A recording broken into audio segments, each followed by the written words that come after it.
오래전에 한 분이 술에 대해 이런 질문을 한 적이 있습니다. 목사님, 교회 다닌다고 다 술을 끊어야 하나요? 라고 말입니다. 그러면서 이런 말을 했습니다. 목사님, 성경에도 술에 대한 긍정적인 이야기가 나오지 않습니까? 예수님도 결혼잔치에 술이 떨어지니까 직접 만들어 주셨고, 바울도 디모데에게 병을 위해 포도주를 쓰라고 말하고 있지 않습니까? 또 술에 취하지 말라고 했지 술을 마시지 말라고는 하지 않잖아요. 성경이 이른데 크리스천들에게 술을 금하는 것은 너무 지나친 것 아닙니까? 라고 따지듯이 묻는 것이었습니다.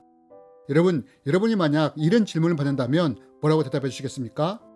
아니면 내가 이런 궁금증을 가지고 있다면 나는 어떤 대답을 가지고 있습니까? 여러분, 성경은 말합니다. 술 취하지 말라. 이는 방탕한 것이니 오직 성령으로 충만함을 받으라. 여러분, 사도 바울은 말합니다. 술 취하지 말라고요. 그럼 이 말이 술은 마시되 취할 때까지는 마시지 말라는 말일까요? 아니면 술을 마시지 말라는 말씀일까요? 여러분, 이번 시간에는 민감한 주제인 술에 대해 함께 나누기 원합니다. 여러분, 한국은 외국에 비해 술에 대한 관대한 문화를 가지고 있습니다. 또 사회생활에서는 술이 중요한 문화 중에 하나입니다. 그래서 많은 크리스찬들이 이로 인해서 갈등이 있는 것도 사실입니다. 그렇다면 여러분, 이럴 때 하나님은 우리가 술에 대해 어떤 태도와 자세를 가지기 원하실까요? 여러분, 우리가 먼저 알아야 할 것은 성경은 술 자체를 죄악으로 여기지 않는다는 것입니다. 그러나 성경은 분명하게 우리가 술을 금하기를 원합니다. 왜요? 그것은 술 자체가 죄는 아닐지라도 술로 인해 어떤 문제들이나 죄나 악이 일어날 가능성이 높기 때문입니다. 여러분, 우리는 이러한 것을 성경을 통해서도 볼 수 있지 않습니까? 하나님 앞에 의인이었던 노아가 술로 인해 어떻게 됩니까? 실수하지 않습니까? 또 롯과 딸 사이에는 어떤 일이 납니까? 딸들이 아버지 롯을 통하여 자식을 갖고자 할 때 그때 사용된 매개체가 무엇이었습니까? 술 아닙니까? 술이 죄를 일으키는 매개체가 되지 않았습니까? 여러분, 성경에 술 취하지 말라는 이유가 있습니다.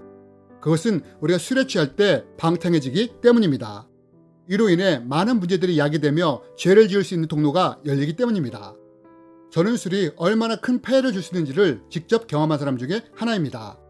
유년 시절에 동네 분들은 아버지를 법 없이도 살 사람이라고 말을 했습니다. 그런데 이런 아버지가 술만 먹었다 하면 어떻게 되었느냐? 늘 폭력과 파손이 잇따랐습니다. 술을 마시지 않으면 멀쩡하신 분이 술만 마셨다 하면 돌변하는 것이었습니다. 그리고 아버지는 어느 날 술을 마시고 자살을 하셨습니다. 저는 유년 시절을 생각하면 지금도 술과 폭력이 가장 먼저 떠오릅니다. 여러분, 왜 성경이 술 취하지 말라고 하는지 아십니까? 사람을 방탕하게 만들기 때문입니다.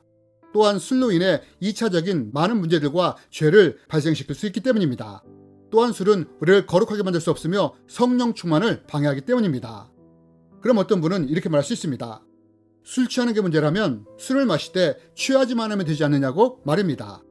여러분, 이에 대해 어떻게 생각하십니까? 저도 오래전에는 이런 생각을 했습니다. 술을 마실 때 취하지만 하면 되는 거 아니냐고요.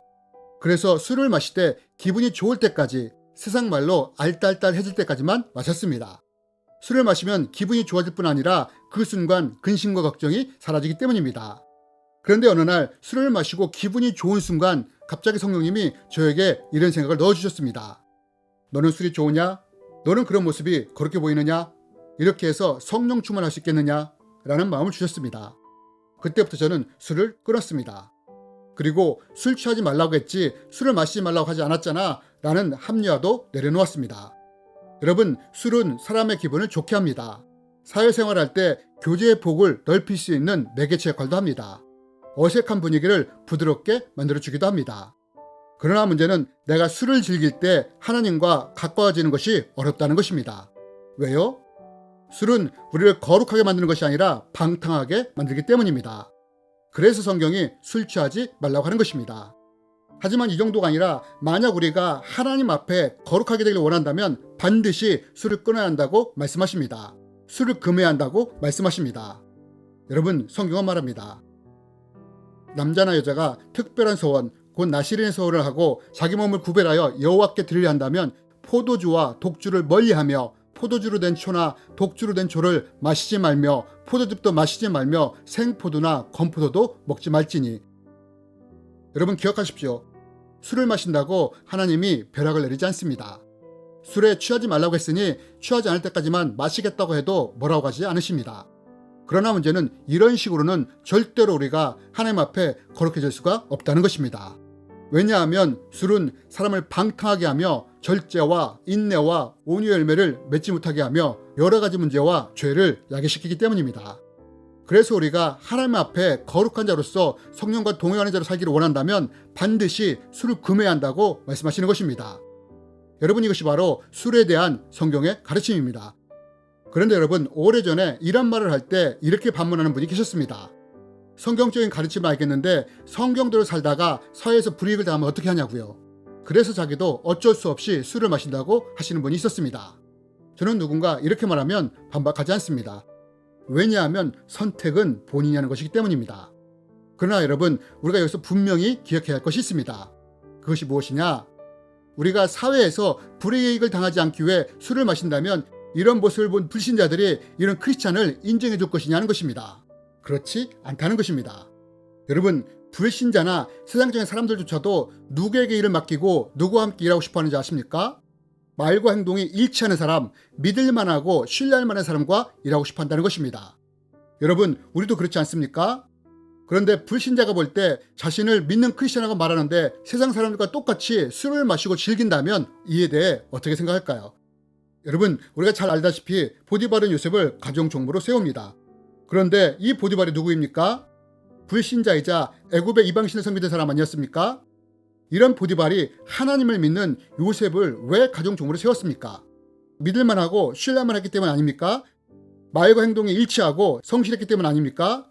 또 이런 요셉을 하나님이 돕는 것을 보았기 때문 아닙니까? 여러분, 세상을 살아갈 때 술이 불이익을 피하게 해주거나 방어해 줄 수 없다는 것을 기억했으면 좋겠습니다. 반면 하나님은 이렇게 하실 수 있다는 것을 기억했으면 좋겠습니다. 그러나 만약 이럼에도 불구하고 술로 인해 불이익을 당할까 마음이 부담된다면 하나님께 지혜를 구하십시오. 저는 몇 년 전에 한 목사님으로부터 이런 이야기를 들은 적이 있습니다. 워싱턴에 집회를 갔다가 한 목사님을 만나게 되었습니다. 몇 번의 교류를 하면서 친해지게 되었습니다. 그러면서 이분의 과거 얘기를 듣게 되었습니다. 그리고 술에 대한 일화도 듣게 되었습니다. 이 목사님은 한국에 계실 때 S대 기업 전자 부분에 근무했다고 하셨습니다. 어느 날 하나님께 큰 은혜를 받고 결단하며 술을 끊었다고 했습니다. 이 이야기를 듣다가 제가 이 일 때문에 직장 생활이 만만치 않았겠네요 라고 하자 목사님은 의외의 말씀하셨습니다. 오히려 사람들이 더 좋아했다고 말씀하시는 것이었습니다. 그래서 제가 아니 어떻게 사람들이 더 좋아했습니까? 라고 물었더니 목사님은 이렇게 말을 했다고 합니다. 저는 더 이상 술을 마시지 않겠습니다. 대신 여러분들이 술을 다 마시고 나면 제가 운전을 해서 여러분들을 집에 다 모셔다 드리겠습니다 라고 말을 했답니다. 이후부터 직장 동료들이 술을 마시지 않는 자신을 더 좋아했다는 말을 들은 적이 있습니다. 여러분, 술을 끊으면 불이익을 당할까 부담스럽습니까? 그럼 하나님께 지혜를 구하십시오. 하나님이 기꺼이 이런 우리를 도와주실 것입니다. 그러나 혹시라도 정말 술 때문에 우리가 불이익을 당하게 된다면 어떻게 해야 할까요? 대부분의 경우 술 때문에 불이익을 당하는 경우는 거의 없습니다. 그러나 실제로 이런 일이 당한다면 이때 기억하십시오. 여러분, 사도 바울은 복음을 전하면서 숱한 고생을 했습니다. 돌에 맞아 죽을 고비도 수차례 넘겼고 채찍에 맞고 매를 맞고 어려움을 당했습니다. 그런데 사도 바울은 이것에 대해 어떻게 표현합니까? 이것이 자신을 향한 예수의 흔적이라고 말하지 않습니까? 여러분, 술 때문에 혹시라도 나에게 불이익이 생깁니까? 그럼 이것이 내가 예수를 사랑함으로 생긴 예수의 흔적이라는 것을 기억하십시오. 내가 한 번만 눈을 질끈 감고 불법을 수용하면 큰 이익을 얻을 수 있는데 예수님 때문에 기꺼이 손해를 감수했습니까?